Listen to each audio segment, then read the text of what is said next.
Ils font partie de ces rescapés d'El Fasher, de ceux qui ont pu fuir par leurs propres moyens, parfois blessés, souvent affamés par le siège de la ville, avant d'atteindre des camps de réfugiés comme celui-ci à Al-Daba, 1000 km plus au nord. À mesure qu'ils arrivent dans ces camps, leurs témoignages se précisent sur la nature des exactions attribuées aux paramilitaires des forces de soutien rapide. Je l'ai vu de mes propres yeux. À un endroit, j'ai compté 40 personnes, dont une seule était vivante. Mais elle avait le dos brisé et une jambe amputée. Dans une rue, j'ai vu 50 ou 60 personnes. Dans une autre, 10 ou 20 personnes.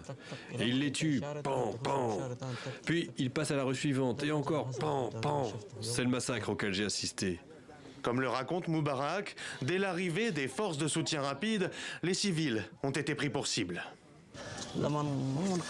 Lorsqu'ils sont entrés, une partie des forces alliées de l'armée s'est retirée. Seule la résistance populaire subsistait. C'était ceux qui possédaient les kalachnikovs et ceux qui les soutenaient. C'est eux qui sont morts le plus souvent. Il y avait aussi les gens qui étaient chez eux et qui ne pouvaient pas sortir. Ils ont été tués dans leur maison. Ceux qui sortaient dans la rue étaient pris pour cible par des drones et criblés de balles.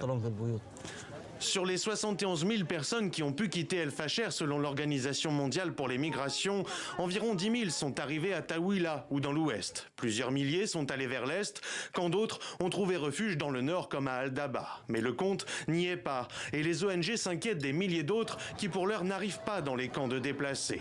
Alors l'accord annoncé des FSR pour une trêve humanitaire permettra-t-il de leur venir en aide? Rien n'est moins sûr selon le haut-commissaire aux droits de l'homme. Je lance un avertissement solennel concernant les événements qui se déroulent au Kordofan.